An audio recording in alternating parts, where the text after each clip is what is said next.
Hi warriors, Miss Fitz here. I'm so excited to be reading you chapter 3 from Charlie and the Chocolate Factory. Chapter 3, Mr. Wonka and the Indian Prince.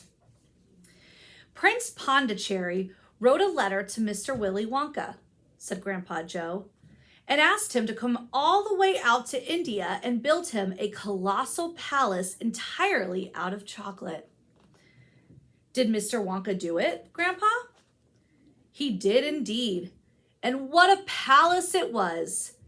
It had 100 rooms and everything was made of either dark or light chocolate. The bricks were chocolate and the cement holding them together was chocolate, and the windows were chocolate and all the walls and ceilings were made of chocolate. So were the carpets and the pictures and the furniture and the beds. And when you turned on the tap in the bathroom, hot chocolate came pouring out. When it was all finished, Mr. Wonka said to Prince Pondicherry, "I warn you though, it won't last very long, so you better start eating it right away." "Nonsense," shouted the prince. "I'm not going to eat my palace. I'm not even going to nibble the staircase or lick the walls. I'm going to live in it." But Mr. Wonka was right, of course, because soon after this, there came a very hot day with a boiling sun, and the whole palace began to melt.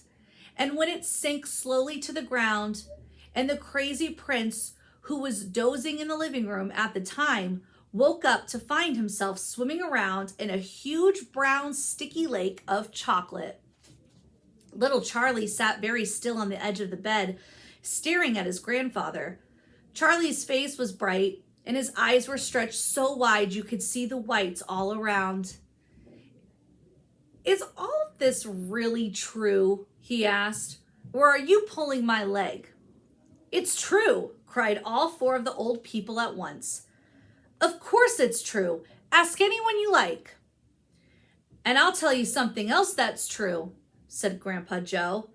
And now he leaned closer to Charlie and lowered his voice to a soft, secret whisper. "Nobody ever comes out." "Out of where?" asked Charlie. "And nobody ever goes in." "In where?" cried Charlie. "Wonka's factory, of course." "Grandpa, what do you mean?" "I mean workers, Charlie." "Workers? All factories," said Grandpa Joe, "have workers streaming in and out of the gates in the morning and evenings, except Wonka's. Have you ever seen a single person going into that place or coming out?" Little Charlie looked slowly around at each of the four old faces, one after the other, and they all looked back at him. They were friendly, smiling faces, but they were also quite serious. There was no sign of joking or leg pulling on any of them. "Well, have you?" asked Grandpa Joe. I really don't know, Grandpa," Charlie stammered. "Whenever I walk past the factory, the gates seem to be closed." "Exactly," said Grandpa Joe. "But there must be people working there." "Not people, Charlie. Not ordinary people, anyway." "Then who?" cried Charlie. "Aha! That's it, you see.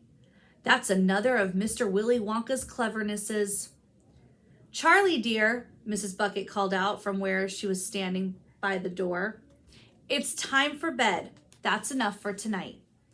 "But Mother, I must hear." "Tomorrow, my darling." "That's right," said Grandpa Joe. "I'll tell you the rest of it tomorrow evening." I hope you enjoyed chapter 3 of Charlie and the Chocolate Factory. I can't wait to find out what happens in chapter 4. Happy reading, warriors.